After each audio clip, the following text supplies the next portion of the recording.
We have reached the halfway point of the high school football regular season. Shane right here with Yanni Karankas. Yanni, we have a good idea of what teams will be in the playoff mix right now. The question is, which teams have enough not to just make the playoff, to make a deep playoff run? Big question tonight. That's right. Yeah, there's some fine line between a good team, a great team, in the last 5 weeks of the regular season will likely show us that difference. And a couple teams trying to stay perfect on this young season, Atlantic and Cardinal Newman. Yeah, that brings us to our game of the week. Atlantic, the number 5 team on our top team, playing at number 1 Cardinal Newman.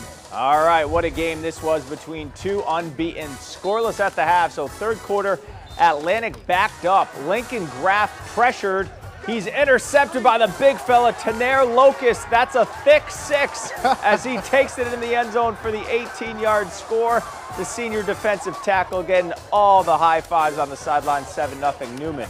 Back comes Atlantic. Graff looking end zone, but what a play by Kevin Levy with the interception right in front of the goal line. Meanwhile, Newman lost starting quarterback Luke Warnock to injury. Some issues on the snap to Jalen Brown as he can't corral the football. Atlantic takes over inside the Newman red zone. Well, that got the tempers flaring. A little mini brawl ensues with both teams leaving the bench. It would be handled. Back to the action. How about the play call? Graff fakes the handoff, keeps it himself, running in the game-tying touchdown. We're knotted up at 7. Final minutes, Atlantic driving for a possible game-winning score. Look out, Devin Bird knocks the Eagles out of field goal range.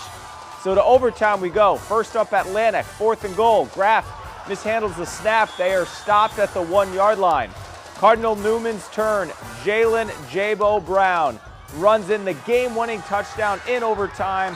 What a scene at Cardinal Newman. They win a thriller to remain undefeated, 13-7. Big game right there, big win. Kings Academy hosting a Gulliver Prep team from Miami that was blown out at Benjamin last week. Not a lot of luck in Palm Beach County. It didn't help tonight either. One of the first plays of the second half, running back Marion Victor puts the rock on the ground, and the Raider defense would end up recovering there. Later in the quarter, the Raider offense trying to get a good drive going, but this pass is going to be picked off by Levi Champion. Makes a good move and gets taken down after a short drive by the Lion offense. Their defense finds their way back onto the field. Matt McPherson secures another takeaway. Lions cling to a 16-14 lead midway through the third. And then Kings Academy trying to just take advantage of the Corbin Alshire. Gets absolutely blasted by the edge rusher Dylan Calero, who scoops that thing up and runs it the other way. But Kings would end up holding off Gulliver 36-28. Number 8, St. Lucia's back from their trip to New Orleans, where they lost their first game of the season. Chiefs hosting Royal Palm Beach. First half, Chiefs in control.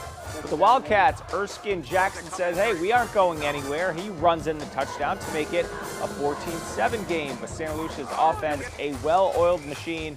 Shai DeVoe, corner of the end zone. He finds Jamar Browder for the touchdown, hook up the lead back up to double digits. Then Shai drops it off to Elijah Rodriguez, who pads his touchdown stats. This duo, one of the best in Palm Beach County. Chiefs win it 42-21. Just want to win for South Fork in the Martin Bowl against Martin County over their last 8 meetings in this series. The Bulldogs' last win coming in 2019. Since then, the Tigers have won the last 3 by a combined 88 points. South Fork hosting this year's edition. The Bulldogs coming off their first win of the season last week. Third quarter, Tigers up 14-0. Dominic Lucci on the carry, and he carries some defenders, moving that football down the field. Later in the drive, Lucci on the carry again. Jukin defenders puts his helmet down, says, get out of the way to the ref for another first down. And that leads to Jackson Williams. Nice touchdown pass. Martin County wins their 4th straight Martin Bowl, 35-6 over South Fork. Jupiter Christian hosting St. Edwards from Vero Beach. Jupiter won this game 54-7 last year. Spoiler alert, not much different this year. Jupiter Christian up 35-0 in the third quarter. Watch this run by Randolph Wilkerson Jr. Don't tell him it's 35-0. Tells one defender, just stop it. Shakes off another tackle. And just when you thought he was out of bounds, Johnny, no, he's not. Drags a few more tacklers for some extra yardage before finally being pushed down. First down, Eagles. Same drive, screen pass here to Josiah Joseph. Gets a few blocks and gets across the middle. Gets a first down for the Eagles. Wilkerson would cap off the drive with a short touchdown run here as the Eagles get the easy win, 41-0. All right, coming up after the break, Palm Beach Lakes trying to snap a 2-game skid after starting the season 2-0. And then we head to Vero Beach as the Indians try to stay undefeated. Much more in our Play of the Week coming up after the break.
Welcome back to Football Friday. What a turnaround for Palm Beach Lakes to start the season after going 0-10 last year. The Rams starting the season 2-0, but they've been shut out their last 2 games to Pahokee and Seminole Ridge, trying to get back in the win column. The Rams at winless Centennial. Up on the Treasure Coast, the Hawks driving Haxton Mello, looking to put some points on the board. Drops it off to Jacob Javi, and he bursts into the end zone to give Centennial the 6-0 lead. Moments later, and you might miss it, Rams, there they are, ensuing kickoff. Taking it back all the way to the 15-yard line, just the momentum they needed. Paul Burris fumbles the snap, but he makes a heady play, gaining some yardage and getting inside the 10-yard line. Lakes then punches it in, a sign of things to come as they win it 30-12 over Centennial. Palm Beach Lakes gets its 3rd win of the season, 30-12, an 18-point victory. To Riviera Beach, where either John I. Leonard or Suncoast, they're going to get their first win of the season. Both teams 0-4 coming in. No score second quarter here. Leonard driving. Jordan Souther back to pass. Goes deep down the left side. There's Renari Wilkins. Just snatches the ball out of the air and finds himself in the end zone for the touchdown. Lancers take a 6-0 lead. Next Leonard possession. They were looking for more, but here comes that Suncoast defense. James Dunnan there with the big sack. Suncoast would get the ball back, but the offense couldn't convert, so they had to punt. But look at this. Wilkins back to receive. He lets it bounce all the way into the end zone. That's a bad idea. Tries to pick it up. He's hit hard by Andrew Bellis. That's a safety. Put 2 on the board for the Chargers. And Suncoast goes on to get their first win of the season, 16-12. Lake Worth picked up its first win of the season last week. Trojans at Forest Hill. Let's pick it up. Scoreless in the first quarter. Alexander Seal makes a nice stop on defense, getting to the ball carrier. Early second now. Falcons in search of points. Carlos Morales rips off a nice chunk run. Look at him go. juking that defender to the outside. Teams trading the ball back and forth. After a nice play, moments later, Morales coughs it up. Lake Worth pounces on it. Their ball later in the second quarter. Trojans find themselves 4th and goal from the 1, but the Forest Hill defense stands tall. They don't get it in. But the Trojans, they're victorious, 54-29. Vero Beach trying to get to 4-0, hosting an always talented Seminole squad, making a trip from Sanford tonight. It was a great start for Vero. First drive of the game, Tyler Aronson goes deep over the middle, and there's Jonathan Hillsman, left wide open. He makes the catch, and he's gone for the 61-yard touchdown. Vero strikes first. Next Vero possession, Aronson sees Ephraim White flash open, and EJ, perfect pass, and he makes the catch, stays inside the pylon for the touchdown. Extra point no good again. It's 12-0. Seminole would wake up. Still in the first, Rodney Grant and the handoff. He breaks a few tackles and finds his way into the end zone to put Seminole on the board, 12-7. And they were not done. Here in the second quarter, Carson Siqueiros Lasky, quick pass to Marvin Brown. More missed tackles for Vero, and he scores. Seminole comes to Vero, and they're going to lead with the win tonight, 45-20. All right, our player of the week, we go back to that wild ending. Cardinal Newman, Jalen Brown with the walk-off game-winning touchdown in overtime as the Crusaders remain undefeated, beat Atlantic 13-7. They host Miami Northwestern next week in another big game. Cardinal Newman just got talent up and down their schedule. We'll see if they continue winning our #1 team in our top 10 list. All right, let's go to the scoreboard, shall we? Spanish River, who had them 5-0 in our preseason pool? Did you? Nope. 35-0 over Dr. Joaquin Garcia. Dwyer gets their first win of the year over Windlass Glade Central, 24-21. St. Andrews drops 62 points on North Broward Prep, so they'll likely remain in our top 10, Shane. John Carroll still looking for their first win, losing at Bishop Moore 59-8. Sebastian River shuts out Port St. Lucie 17-0. Treasure Coast, they go down their first loss of the season, 42-6 to St. Thomas, one of the best programs in the country. In the crosstown battle between Boca and Olympic Heights goes to the Bobcats 49-14. All right, coming up tomorrow on WPBF 25, some of the best college football games we've seen so far this season. This is a good one. First up, 4th-ranked Florida State playing at Clemson, kickoff at noon. At 3:30, it's a matchup of undefeated 19th-ranked Colorado against 10th-ranked Oregon. And that game is 3rd-ranked Texas traveling to play the Baylor Bears in an in-state game, kickoff at 7:30. All right, our community champion this week, David Lunsford from Sebastian River. He's been working for the school district of Indian River County since 1977. He opened Sebastian River Middle School that year and then transferred to Sebastian River High School to be part of the school's inaugural year in 1994. There he is with our community ambassador, Mike Lyons. Always good to see him. This is from last night, Benjamin and Jensen Beach, a top 10 matchup, and Benjamin looked good early. The Jensen Beach defense was kind of trying to hold them there in the first half. Benjamin's Jaden Vega, that was Ford Cash, beautiful name. And then it's Amari Williams on the sideline, a D1 prospect. He plays D-end and wide receiver. That's 6'5" frame, grabbing a touchdown. The first point scored on Jensen this season. Lily White would come on and add the extra point. And just like that, we had a 7-0 ball game. After a botch snap gave Benjamin 2 points on a safety, they get the ball back. Jacob Cosby Mosley picking up big yards on the quick pass inside Falcon territory.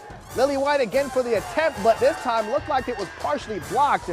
Jensen keeps the points off the board, still 9-0 Bucks. Ensuing possession, Dennis Palmer Jr., that D1 prospect, getting loose for a Falcon first down with time running out in the half. Last chance for Jensen to score before the half. Austin Conley scrambles, then takes off. Picks up a nice gain, but finally gets taken down. In the end, it was Benjamin flipping the script on Jensen. This time the Bucks get the shutout, 24-0. After Jensen, they were the ones shutting out everybody in the first 4 games of the season as they take their first loss. So we might see some flip-flopping in our top 10 as our 3 of our top 5 they go down in our top 10 list Benjamin tonight. Cardinal Newman in a few weeks. That's going to be a good one. Yep. All the highlights on WPBF.com shortly. I will see you next week for week 6 of the high school football season. Have a great weekend.